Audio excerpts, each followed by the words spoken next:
Hello and welcome back to another video. So as you might be able to see today, we are going at some slurry. Specifically, we're going agitating first. So the reason the agitator is in the tank itself and why there's mesh up around it is because when the cattle were inside, the slurry started rising above the slats itself.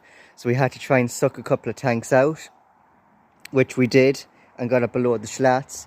And then when we had most of them out and we had room to put any cows that were left inside out into a safer area so that we could agitate the tank and suck more tanks out of it and drop it even further below the slats.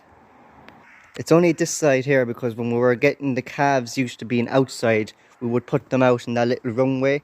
There's a video about that on the channel as well. So anytime we were agitating, we'd have the cows and calves outside and then we'd agitate for a while and then take a couple of tanks out. And we just left the agitator in ever since because we were constantly agitating and taking tanks out just to drop the slurry below the slats while the cattle were inside. But now, why there's mesh around it is because there's a couple of younger children that do be coming down. Their parents, this would be their parents' family home. Their family home would be built on this yard here. So, you know, they come back to their, where they were born and stuff with their kids, and, you know, so it'd be my sort of cousins and stuff. And they'd be all younger children, so we have to make the farm as safe as possible when they're around. So that's why the mesh fence tin is up. And another thing you may have realised, yes, we have our silage in. And no, I didn't get any video because we had a couple of people drawn. The owl man was drawn.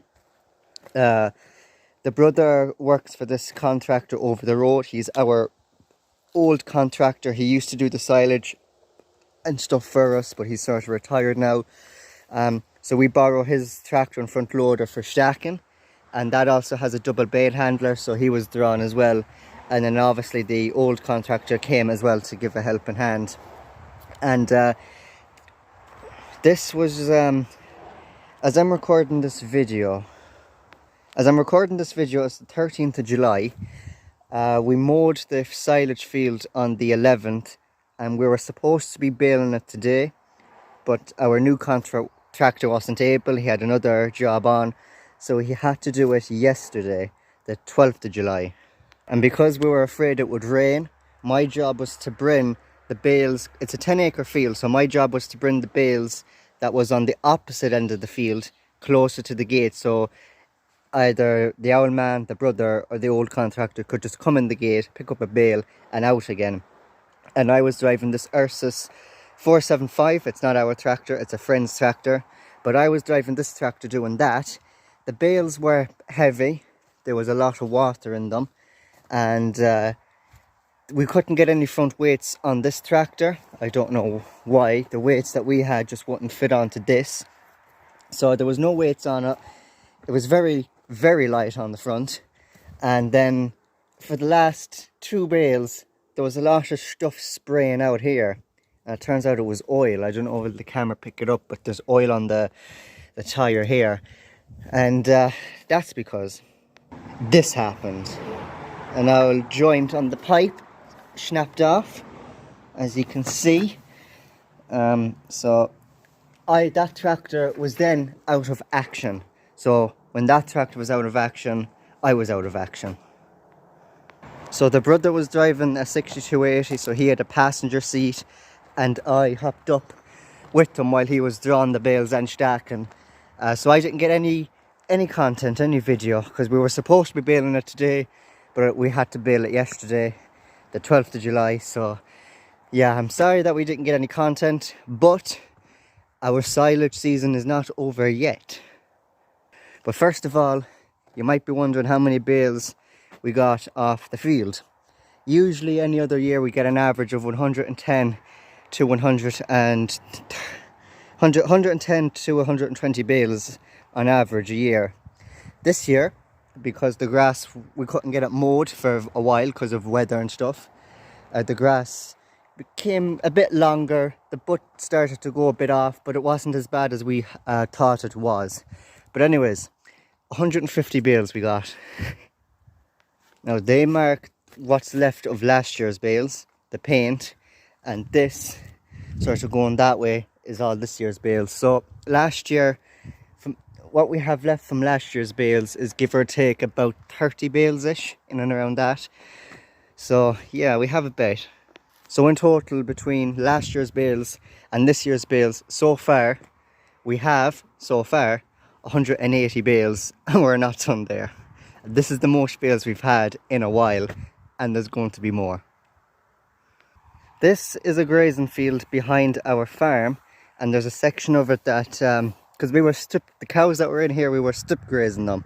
There's a video about that already on the channel if you want to go back and watch it again, but I'm not going to get into that in this video because it's already on the channel. So but we were strip grazing the cattle, and the idea was to then start strip grazing this section, but then it sort of overgrew and got too long for grazing. So the plan is to mow this down and cut it as well.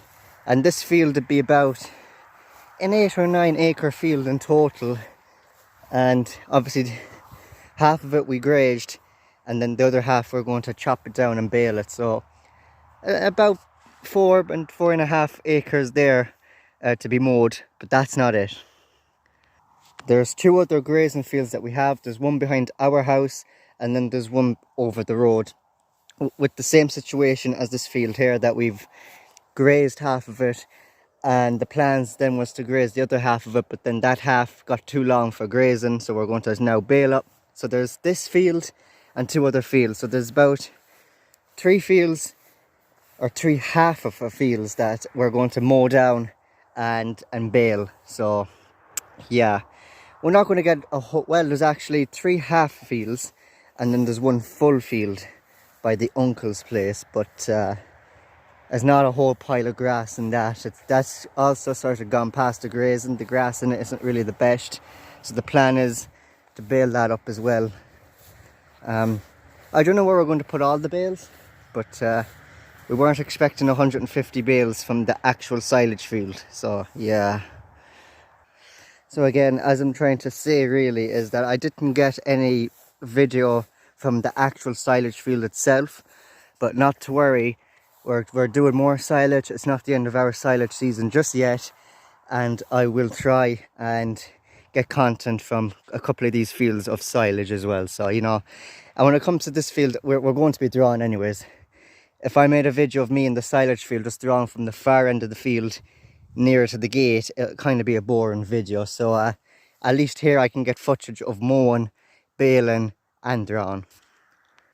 We have to fix the Ursus first yet, and we just need to get a new pipe for it, and that's it. And I probably will be using this tractor. If the uncle is here, he'd be using his 188. If he's not here, if it's on a weekday, I'll probably be using his 188, but I prefer to be using this. I know it's an Ursus and not many people like Ursuses, and it's rough as well, but I kind of have a soft spot for this tractor. But yes, for those who are wondering why there isn't silage videos, not many silage videos on the channel, don't worry, because there's plenty more silage to come in the not so distant future. Anyway, back to what this video is supposed to be about. I just thought it was I'll give you a quick little update about our silage situation, and that there is more silage to come that we're not finished yet. So today we are going to be agitating this tank and probably that other one as well. We're going to hitch it up to the uncle's 188 because it has that slightly bit more power than our 674. So we're going to hitch up the agitator to this tractor and definitely get this bay mixed anyways. Don't know about that one yet, depends how well we go. Obviously we've pumped a lot of water into this in the past when we were trying to take tanks out and stuff, and we've done a lot of agitating already. But this time when we go at it, we'll be agitating it so it's soft enough to spread on the fields, and then we'll be spreading it on the actual fields. We'll be spreading it on the silage field we're after baling, and any other fields that might need it as well. Anyway, enough talking. I've been talking for about 10 minutes and that's not on. So anyways, let's get this 188 hitched up to the agitator and let's start mixing some slurry.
It's the next day, so the clips you seen before this of the agitating was yesterday evening as I'm recording this clip now. So you can see that some of it is agitated.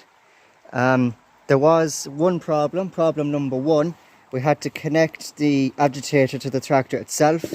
At first we only backed up the tractor and put on the PTO shaft and started agitating, but the vibration of the agitator started to make the agitator move slightly, and it started to sort of turn that way.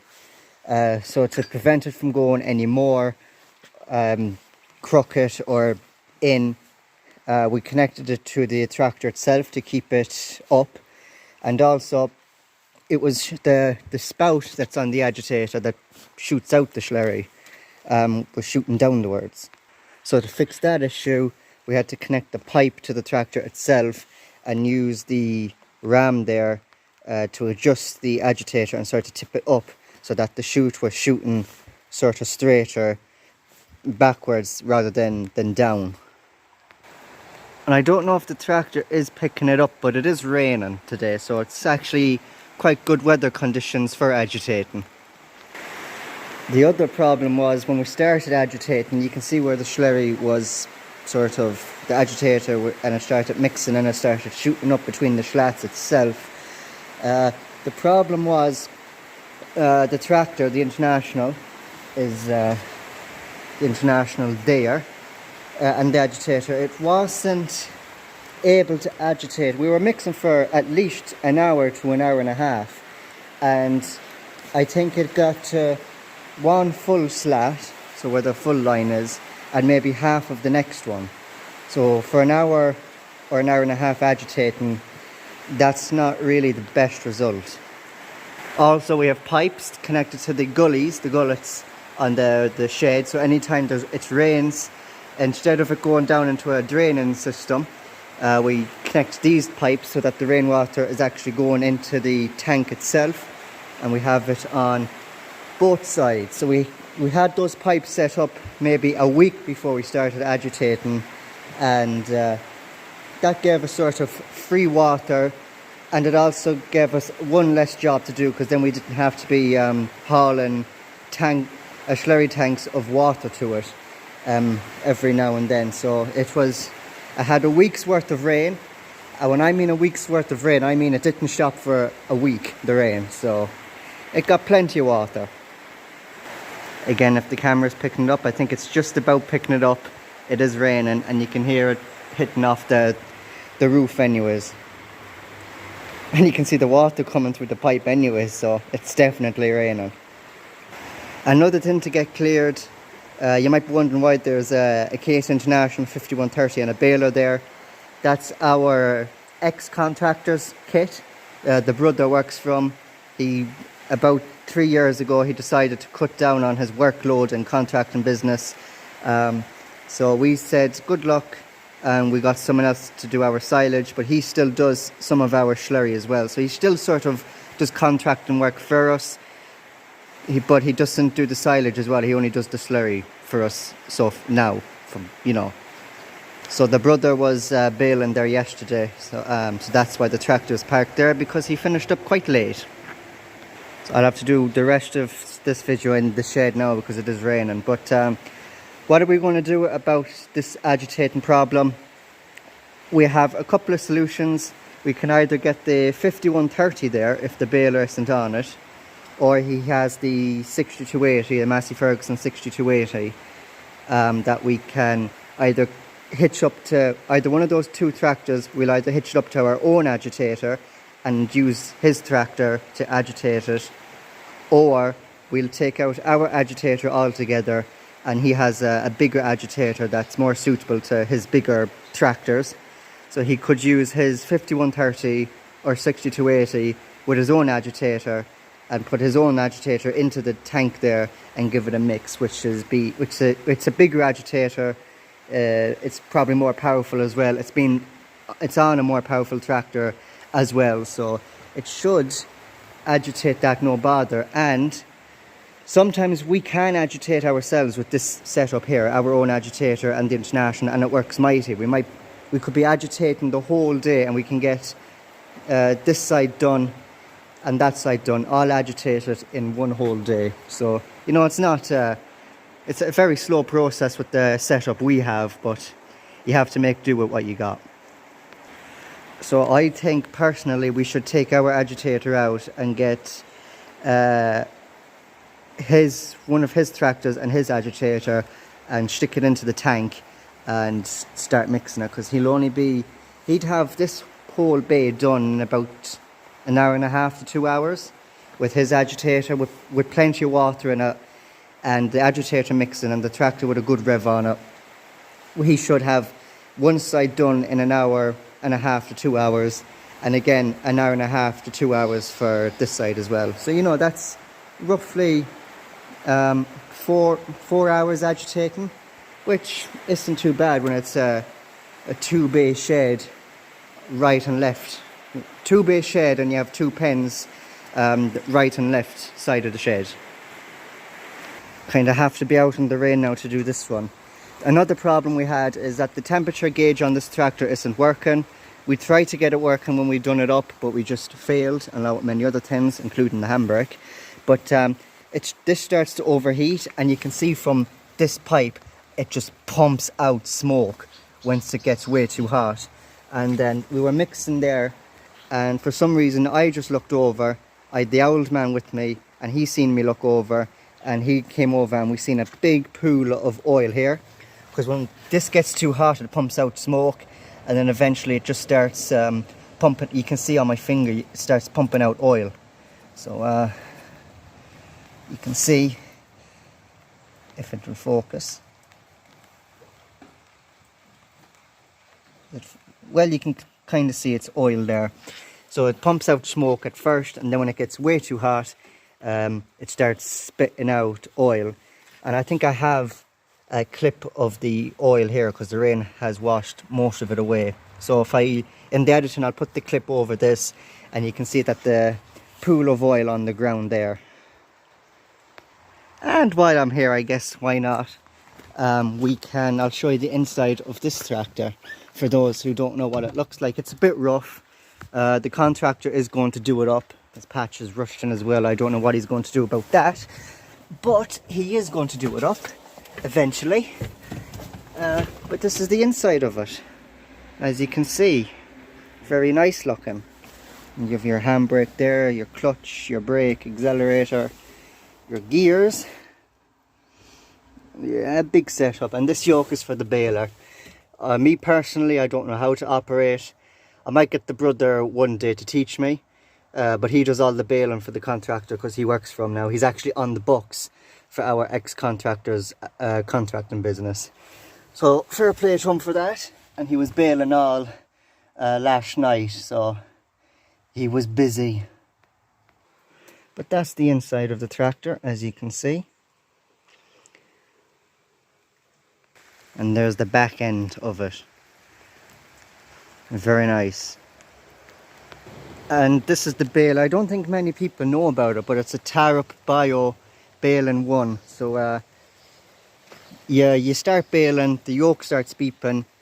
This then lifts up, it then wraps the bale and throws it out the back. But again, I have several videos of this setup, doing the silage and the baling, on the channel. So if you have any free time and you haven't watched any of them videos, you can go back and give them a watch. So yeah, that's that setup. And there you go. That's as much of the agitating we could do yesterday evening, which wasn't a big progress as we were hoping it would be. But anyways, that is going to be the end of today's video. If you enjoyed it, please do give me a like. And if you're not subscribed, please do subscribe and turn on the bell notification to be notified of every future episode I upload. Don't forget to check out my merch and the gate mate. The link to them will be in the description.